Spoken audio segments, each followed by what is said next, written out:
بادشاہ نے کہا اسے میرے پاس لاؤ، مگر جب شاہی فرستادہ یوسف کے پاس پہنچا تو اس نے کہا اپنے رب کے پاس واپس جا اور اس سے پوچھ کہ ان عورتوں کا کیا معاملہ ہے جنہوں نے اپنے ہاتھ کاٹ لیے تھے، میرا رب تو ان کی مکاری سے واقف ہی ہے۔ یہاں سے لے کر بادشاہ کی ملاقات تک جو کچھ قرآن نے بیان کیا ہے،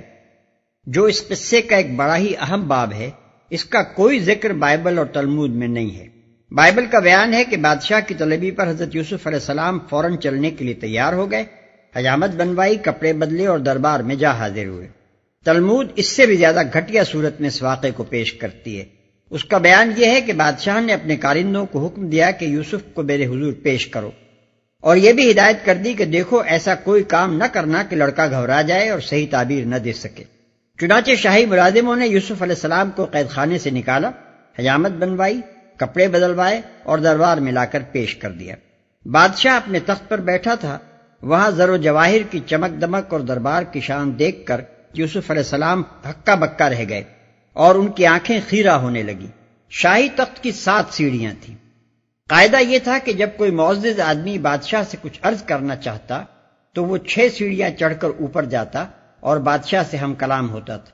اور جب ادنا طبقے کا کوئی آدمی شاہی مخاطبے کے لیے بلایا جاتا تو وہ نیچے کھڑا رہتا اور بادشاہ تیسری سیڑھی تک اتر کر اس سے بات کرتا۔ یوسف اس قاعدے کے مطابق نیچے کھڑا ہوا اور زمین بوس ہو کر اس نے بادشاہ کو سلامی دی، اور بادشاہ نے تیسری سیڑھی تک اتر کر اس سے گفتگو کی۔ اس تصویر میں بنی اسرائیل نے اپنے جلیل القدر پیغمبر کو جتنا گرا کر پیش کیا ہے اس کو نگاہ میں رکھیے، اور پھر دیکھیے کہ قرآن ان کے قید خانے سے نکلنے اور بادشاہ سے ملنے کا واقعہ کس شان اور کس آن بان کے ساتھ پیش کرتا ہے۔ اب یہ فیصلہ کرنا ہر صاحب نظر کا اپنا کام ہے کہ ان دونوں تصویروں میں سے کون سی تصویر پیغمبری کے مرتبے سے زیادہ مناسبت رکھتی ہے۔ علاوہ بری یہ بات بھی عقل عام کو کھٹکتی ہے کہ اگر بادشاہ کی ملاقات کے وقت تک حضرت یوسف علیہ السلام کی حیثیت اتنی ہی گری ہوئی تھی جتنی تلمود کے بیان سے معلوم ہوتی ہے، تو خواب کی تعبیر سنتے ہی یکایک ان کو تمام سلطنت کا مختار کل کیسے بنا دیا گیا؟ ایک مہذب و متمدن ملک میں اتنا بڑا مرتبہ تو آدمی کو اسی وقت ملا کرتا ہے جبکہ وہ اپنی اخلاقی اور ذہنی برتری کا سکہ لوگوں پر بٹھا چکا ہو۔ پس عقل کی روح سے بھی بائبل اور تلمود کی بنسبت قرآن ہی کا بیان زیادہ مطابق حقیقت معلوم ہوتا ہے۔ میرا رب تو ان کی مکاری سے واقف ہی ہے، یعنی جہاں تک میرے رب کا معاملہ ہے اس کو تو پہلے ہی میری بے گناہی کا حال معلوم ہے، مگر تمہارے رب کو بھی میری رہائی سے پہلے اس معاملے کی پوری طرح تحقیق کر لینی چاہیے جس کی بنا پر مجھے جیل میں ڈالا گیا تھا، کیونکہ میں کسی شبہ اور کسی بدگمانی کا داغ لیے ہوئے خلق کے سامنے نہیں آنا چاہتا۔ مجھے رہا کرنا ہے تو پہلے برسرعام یہ ثابت ہونا چاہیے کہ میں بے قصور تھا۔ اصل قصوروار تمہاری سلطنت کے کار فرما اور کار پرداز تھے جنہوں نے اپنی بیگمات کی بد اتواری کا خمیازہ میری پاک دامنی پر ڈالا۔ اس مطالبے کو حضرت یوسف علیہ السلام جن الفاظ میں پیش کرتے ہیں ان سے صاف ظاہر ہوتا ہے کہ شاہ مصر اس پورے واقعے سے پہلے ہی واقف تھا جو بیگم عزیز کی دعوت کے موقع پر پیش آیا تھا، بلکہ وہ ایسا مشہور واقعہ تھا کہ اس کی طرف صرف ایک اشارہ ہی کافی تھا۔ پھر اس مطالبے میں حضرت یوسف علیہ السلام عزیز مصر کی بیوی کو چھوڑ کر صرف ہاتھ کاٹنے والی عورتوں کے ذکر پر اکتفا فرماتے ہیں۔ یہ ان کی انتہائی شرافت نفس کا ایک اور ثبوت ہے۔ اس عورت نے ان کے ساتھ خواہ کتنی ہی برائی کی ہو مگر پھر بھی اس کا شوہر ان کا محسن تھا، اس لیے انہوں نے نہ چاہا کہ اس کے ناموس پر خود کوئی حرف لائیں۔ اس پر بادشاہ نے ان عورتوں سے دریافت کیا تمہارا کیا تجربہ ہے اس وقت کا جب تم نے یوسف کو رجھانے کی کوشش کی تھی؟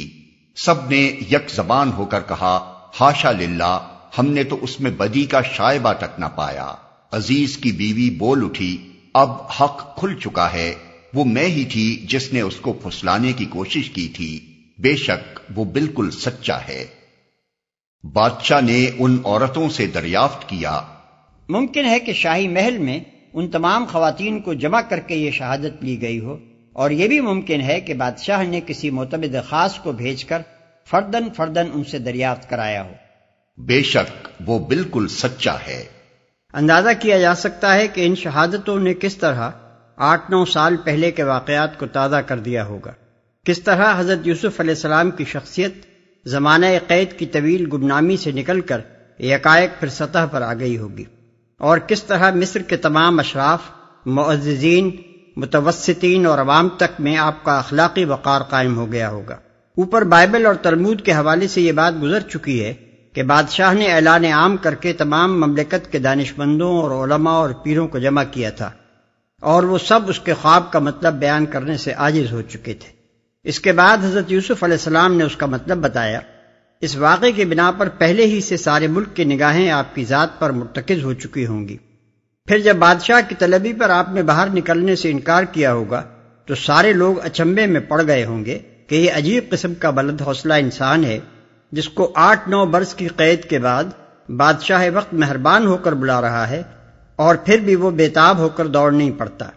پھر جب لوگوں کو معلوم ہوا ہوگا کہ یوسف علیہ السلام نے اپنی رہائی قبول کرنے اور بادشاہ وقت کی ملاقات کو آنے کے لیے کیا شرط پیش کی ہے، تو سب کی نگاہیں اس تحقیقات کے نتیجے پر لگ گئی ہوں گی، اور جب لوگوں نے اس کا نتیجہ سنا ہوگا تو ملک کا بچہ بچہ اش اش کرتا رہ گیا ہوگا کہ کس قدر پاکیزہ سیرت کا ہے یہ انسان، جس کی طہارت نفس پر آج وہی لوگ گواہی دے رہے ہیں جنہوں نے مل جل کر کل اسے جیل میں ڈالا تھا۔ اس صورتحال پر اگر غور کیا جائے تو اچھی طرح سمجھ میں آ جاتا ہے کہ اس وقت حضرت یوسف علیہ السلام کے بام عروج پر پہنچنے کے لیے کس طرح فضا سازگار ہو چکی تھی۔ اس کے بعد یہ بات کچھ بھی قابل تعجب نہیں رہتی کہ حضرت یوسف علیہ السلام نے بادشاہ سے ملاقات کے موقع پر خزائن ارض کی سپردگی کا مطالبہ کیسے بے دھڑک پیش کر دیا، اور بادشاہ نے اسے کیوں بے تعمل قبول کر لیا۔ اگر بات صرف اسی قدر ہوتی کہ جیل کے قیدی نے بادشاہ کے خواب کی تعبیر بتا دی تھی تو ظاہر ہے کہ اس پر وہ زیادہ سے زیادہ کسی انعام کا اور خلاصی پا جانے کا مستحق ہو سکتا تھا۔ اتنی سی بات اس کے لیے تو کافی نہیں ہو سکتی تھی کہ وہ بادشاہ سے کہے خزائن ارض میرے حوالے کرو، اور بادشاہ کہہ دے لیجئے سب کچھ حاضر ہے۔ یوسف نے کہا اس سے میری غرض یہ تھی کہ عزیز یہ جان لے کہ میں نے در پردہ اس کی خیانت نہیں کی تھی، اور یہ کہ جو خیانت کرتے ہیں ان کی چالوں کو اللہ کامیابی کی راہ پر نہیں لگاتا۔ یہ بات غالباً حضرت یوسف علیہ السلام نے اس وقت کہی ہوگی جب قید خانے میں آپ کو تحقیقات کے نتیجے کی خبر دی گئی ہوگی۔ بعض مفسرین جن میں ابن تیمیہ اور ابن کثیر جیسے فضلاء بھی شامل ہیں، اس فقرے کو حضرت یوسف علیہ السلام کا نہیں بلکہ عزیز کی بیوی کے قول کا ایک حصہ قرار دیتے ہیں۔ ان کی دلیل یہ ہے کہ یہ فقرہ امرأۃ العزیز کے قول سے متصل آیا ہے، اور بیچ میں کوئی لفظ ایسا نہیں ہے جس سے یہ سمجھا جائے انہو لمن الصادقین پر امرأۃ العزیز کی بات ختم ہو گئی، اور بات کا کلام حضرت یوسف علیہ السلام کی زبان سے ادا ہوا۔ وہ کہتے ہیں کہ اگر دو آدمیوں کے قول ایک دوسرے سے متصل واقع ہوں اور اس امر کی صراحت نہ ہو کہ یہ قول فلاں کا ہے اور یہ فلاں کا، تو اس صورت میں لازماً کوئی قرینہ ایسا ہونا چاہیے جس سے دونوں کے کلام میں فرق کیا جا سکے، اور یہاں ایسا کوئی قرینہ موجود نہیں ہے۔ اس لیے یہی ماننا پڑے گا کہ الآن حس الحق سے لے کر ان ربی غفور الرحیم تک پورا کلام امرأۃ العزیز کا ہی ہے۔ لیکن مجھے تعجب ہے کہ ابن تیمیہ جیسے دقیقہ رس آدمی تک کی نگاہ سے یہ بات کیسے چوک گئی کہ شان کلام بجائے خود ایک بہت بڑا قرینہ ہے جس کے ہوتے کسی اور قرینے کی ضرورت نہیں رہتی۔ پہلا فقرہ تو بلا شبہ امرأۃ العزیز کے منہ پر پھبتا ہے، مگر کیا دوسرا فقرہ بھی اس کی حیثیت کے مطابق نظر آتا ہے؟ یہاں تو شان کلام صاف کہہ رہی ہے کہ اس کے قائل حضرت یوسف علیہ السلام ہیں، نہ کہ عزیز مصر کی بیوی۔ اس کلام میں جو نیک نفسی، جو عالی ظرفی، جو فروتنی اور جو خدا ترسی بول رہی ہے، وہ خود گواہ ہے کہ یہ فقرہ اس زبان سے نکلا ہوا نہیں ہو سکتا جس سے حیت لک نکلا تھا، جس سے ما جزاء من اراد باہلک سوءا نکلا تھا، اور جس سے بھری محفل کے سامنے یہ تک نکل سکتا تھا کہ لئن لم یفعل ما امرہ لیسجنن۔ ایسا پاکیزہ فقرہ تو وہی زبان بول سکتی تھی جو اس سے پہلے معاذ اللہ انہ ربی احسن مثوایا کہہ چکی تھی، جو رب السجن احب الی مما یدعوننی الیہ کہہ چکی تھی، جو الا تصرف انی کیدہن اصب الیہن کہہ چکی تھی۔ ایسے پاکیزہ کلام کو یوسف صدیق کے بجائے امرأۃ العزیز کا کلام ماننا اس وقت تک ممکن نہیں ہے جب تک کوئی قرینہ اس امر پر دلالت نہ کرے کہ اس مرحلے پر پہنچ کر اسے توبہ اور ایمان اور اصلاح نفس کی توفیق نصیب ہو گئی تھی، اور افسوس ہے کہ ایسا کوئی قرینہ موجود نہیں ہے۔ میں کچھ اپنے نفس کی برات نہیں کر رہا ہوں، نفس تو بدی پر اکساتا ہی ہے، الا یہ کہ کسی پر میرے رب کی رحمت ہو، بے شک میرا رب بڑا غفور و رحیم ہے۔ بادشاہ نے کہا انہیں میرے پاس لاؤ تاکہ میں ان کو اپنے لیے مخصوص کر لوں۔ جب یوسف نے اس سے گفتگو کی تو اس نے کہا اب آپ ہمارے ہاں قدر و منزلت رکھتے ہیں اور آپ کی امانت پر پورا بھروسہ ہے۔ یہ بادشاہ کی طرف سے گویا ایک کھلا اشارہ تھا کہ آپ کو ہر ذمہ داری کا منصب سونپا جا سکتا ہے۔ یوسف نے کہا ملک کے خزانے میرے سپرد کیجیے، میں حفاظت کرنے والا بھی ہوں اور علم بھی رکھتا ہوں۔ اس سے پہلے جو توضیحات گزر چکی ہیں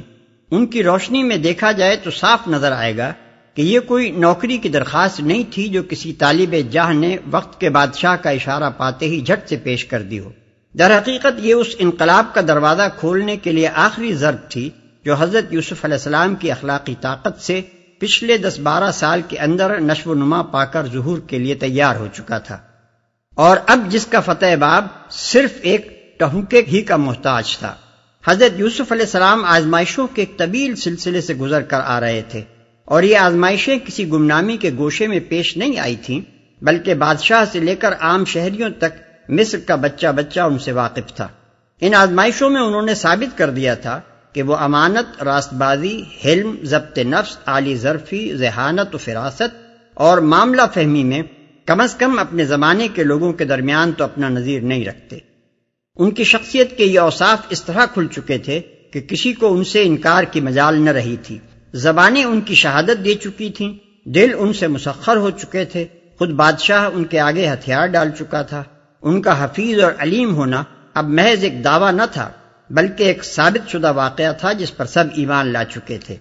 اب اگر کچھ کسر باقی تھی تو وہ صرف اتنی تھی کہ حضرت یوسف علیہ السلام خود حکومت کے ان اختیارات کو اپنے ہاتھ میں لینے پر رضامندی ظاہر کریں جن کے لیے بادشاہ اور اس کے اعیان سلطنت اپنی جگہ بخوبی جان چکے تھے کہ ان سے زیادہ موضوع آدمی اور کوئی نہیں ہے۔ چنانچہ یہی وہ کسر تھی جو انہوں نے اپنے اس فقرے سے پوری کر دی۔ ان کی زبان سے اس مطالبے کے نکلتے ہی بادشاہ اور اس کی کونسل نے جس طرح سے اسے بسر و چشم قبول کیا وہ خود اس بات کا ثبوت ہے کہ یہ پھل اتنا پک چکا تھا کہ اب ٹوٹنے کے لیے ایک اشارے ہی کا منتظر تھا۔ تلمود کا بیان ہے کہ حضرت یوسف علیہ السلام کو حکومت کے اختیارات سونپنے کا فیصلہ تنہا بادشاہی نے نہیں کیا تھا بلکہ پوری شاہی کونسل نے بالاتفاق اس کے حق میں رائے دی تھی۔ یہ اختیارات جو حضرت یوسف علیہ السلام نے مانگے اور ان کو سونپے گئے ان کی نوعیت کیا تھی؟ ناواقف لوگ یہاں خزائن ارض کے الفاظ اور آگے چل کر غلے کی تقسیم کا ذکر دیکھ کر قیاس کرتے ہیں کہ شاید یہ افسر خزانہ یا افسر مال یا قحط کمشنر یا وزیر مالیات یا وزیر غذائیات کی قسم کا کوئی عہدہ ہوگا، لیکن قرآن، بائبل اور تلمود کی متفقہ شہادت ہے کہ در حقیقت حضرت یوسف علیہ السلام سلطنت مصر کے مختار کل، رومی اصطلاح میں ڈکٹیٹر بنائے گئے تھے، اور ملک کا سیاہ سفید سب کچھ ان کے اختیار میں دے دیا گیا تھا۔ قرآن کہتا ہے کہ جب حضرت یعقوب علیہ السلام مصر پہنچے ہیں اس وقت حضرت یوسف علیہ السلام تخت نشین تھے۔ وَرَفَعَ أَبَوَيْهِ عَلَى الْعَرْشِ، حضرت یوسف علیہ السلام کی اپنی زبان سے نکلا ہوا یہ فقرہ قرآن میں منقول ہے کہ اے میرے رب تو نے مجھے بادشاہی عطا کی، رب قد آتیتنی من الملک۔ پیالے کی چوری کے موقع پر سرکاری ملازم حضرت یوسف علیہ السلام کے پیالے کو بادشاہ کا پیالہ کہتے ہیں۔ قالوا نفقد سواء الملک، اور اللہ تعالیٰ مصر پر ان کے اقتدار کی کیفیت یہ بیان فرماتا ہے کہ ساری سرزمین مصر ان کی تھی۔ یتبع منها حیث یشاء، رہی بائبل تو وہ شہادت دیتی ہے کہ فرعون نے یوسف علیہ السلام سے کہا سو تو میرے گھر کا مختار ہوگا اور میری ساری رعایا تیرے حکم پر چلے گی، فقط تخت کا مالک ہونے کے سبب سے میں بزرگ تر ہوں گا۔ دیکھ میں تجھے سارے ملک مصر کا حاکم بناتا ہوں اور تیرے حکم کے بغیر کوئی آدمی سارے ملک مصر میں اپنا ہاتھ یا پاؤں نہ ہلانے پائے گا۔ اور فرعون نے یوسف کا نام زفینات فعنی یعنی دنیا کا نجات دہندہ رکھا۔ پیدائش باب 41 آیات 39 تا 45۔ اور تلمود کہتی ہے کہ یوسف علیہ السلام کے بھائیوں نے مصر سے واپس جا کر اپنے والد سے حاکم مصر یعنی یوسف علیہ السلام کی تعریف کرتے ہوئے بیان کیا کہ اپنے ملک کے باشندوں پر اس کا اقتدار سب سے بالا ہے۔ اس کے حکم پر وہ نکلتے اور اسی کے حکم پر وہ داخل ہوتے ہیں۔ اس کی زبان سارے ملک پر فرمانروائی کرتی ہے، کسی معاملے میں فرعون کے اذن کی ضرورت نہیں ہوتی۔ دوسرا سوال یہ ہے کہ حضرت یوسف علیہ السلام نے یہ اختیارات کس غرض کے لیے مانگے تھے؟ انہوں نے اپنی خدمات اس لیے پیش کی تھی کہ کافر حکومت کے نظام کو اس کے کافرانہ اصول و قوانین ہی پر چلائیں، یا ان کے پیش نظر یہ تھا کہ حکومت کا اقتدار اپنے ہاتھ میں لے کر ملک کے نظام تمدن و اخلاق و سیاست کو اسلام کے مطابق ڈھال دیں؟ اس سوال کا بہترین جواب وہ ہے جو علامہ زمخشری نے اپنی تفسیر کشاف میں دیا ہے۔ وہ لکھتے ہیں، حضرت یوسف علیہ السلام نے اجعلنی علی خزائن الارض جو فرمایا تو اس سے ان کی غرض صرف یہ تھی کہ ان کو اللہ تعالیٰ کے احکام جاری کرنے اور حق قائم کرنے اور عدل پھیلانے کا موقع مل جائے، اور وہ اس کام کو انجام دینے کی طاقت حاصل کر لیں جس کے لیے انبیاء بھیجے جاتے ہیں۔ انہوں نے بادشاہی کی محبت اور دنیا کے لالچ میں یہ مطالبہ نہیں کیا تھا، بلکہ یہ جانتے ہوئے کیا تھا کہ کوئی دوسرا شخص ان کے سوا ایسا نہیں ہے جو اس کام کو انجام دے سکے۔ اور سچ یہ ہے کہ یہ سوال دراصل ایک اور سوال پیدا کرتا ہے جو اس سے بھی زیادہ اہم اور بنیادی سوال ہے، اور وہ یہ ہے کہ حضرت یوسف علیہ السلام آیا پیغمبر بھی تھے یا نہیں؟ اگر پیغمبر تھے تو کیا قرآن میں ہم کو پیغمبری کا یہی تصور ملتا ہے کہ اسلام کا داعی خود نظام کفر کو کافرانہ اصولوں پر چلانے کے لیے اپنی خدمات پیش کرے؟ بلکہ یہ سوال اس پر بھی ختم نہیں ہوتا، اس سے بھی زیادہ نازک اور سخت ایک دوسرے سوال پر جا کر ٹھہرتا ہے، یعنی یہ کہ حضرت یوسف علیہ السلام ایک راست باز آدمی بھی تھے یا نہیں؟ اگر راست باز تھے تو کیا ایک راست باز انسان کا یہی کام ہے کہ قید خانے میں تو وہ اپنی پیغمبرانہ دعوت کا آغاز اس سوال سے کرے کہ بہت سے رب بہتر ہیں یا وہ ایک اللہ جو سب پر غالب ہے، اور بار بار اہل مصر پر بھی واضح کر دے کہ تمہارے ان بہت سے متفرق خود ساختہ خداؤں میں سے ایک یہ شاہ مصر بھی ہے، اور صاف صاف اپنے مشن کا بنیادی عقیدہ یہ بیان کرے کہ فرمانروائی کا اقتدار خدائے واحد کے سوا کسی کے لیے نہیں ہے۔ مگر جب عملی آزمائش کا وقت آئے تو وہی شخص خود اس نظام حکومت کا خادم بلکہ ناظم اور محافظ اور پشت پناہ تک بن جائے جو شاہ مصر کی ربوبیت میں چل رہا تھا، اور جس کا بنیادی نظریہ فرمانروائی کے اختیارات خدا کے لیے نہیں بلکہ بادشاہ کے لیے ہیں تھا۔ حقیقت یہ ہے کہ اس مقام کی تفسیر میں دور الخطات کے مسلمانوں نے کچھ اسی ذہنیت کا اظہار کیا ہے جو کبھی یہودیوں کی خصوصیت تھی۔ یہ یہودیوں کا حال تھا کہ جب وہ ذہنی و اخلاقی پستی میں مبتلا ہوئے تو پچھلی تاریخ میں جن جن بزرگوں کی سیرتیں ان کو بلندی پر چڑھنے کا سبق دیتی تھیں، ان سب کو وہ نیچے گرا کر اپنے مرتبے پر اتار لائے تاکہ اپنے لیے اور زیادہ نیچے گرنے کا بہانہ پیدا کریں۔ افسوس کہ یہی کچھ مسلمانوں نے بھی کیا۔ انہیں کافر حکومتوں کی چاکری کرنی تھی، مگر اس پستی میں گرتے ہوئے اسلام اور اس کے علمبرداروں کی بلندی دیکھ کر انہیں شرم آئی،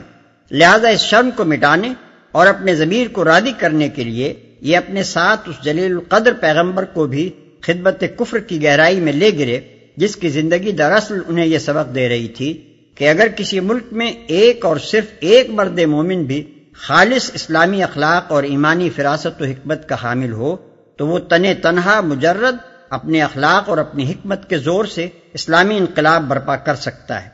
اور یہ کہ مومن کی اخلاقی طاقت بشرطے کہ وہ اس کا استعمال جانتا ہو اور اسے استعمال کرنے کا ارادہ بھی رکھتا ہو، فوج اور اسلحہ اور سر و سامان کے بغیر بھی ملک فتح کر سکتی ہے اور سلطنتوں کو مسخر کر لیتی ہے۔ اس طرح ہم نے اس سرزمین میں یوسف کے لیے اقتدار کی راہ ہموار کی۔ وہ مختار تھا کہ اس میں جہاں چاہے اپنی جگہ بنائے۔ ہم اپنی رحمت سے جس کو چاہتے ہیں نوازتے ہیں، نیک لوگوں کا اجر ہمارے ہاں مارا نہیں جاتا۔ اس میں جہاں چاہے اپنی جگہ بنائے۔ یعنی اب ساری سرزمین مصر اس کی تھی،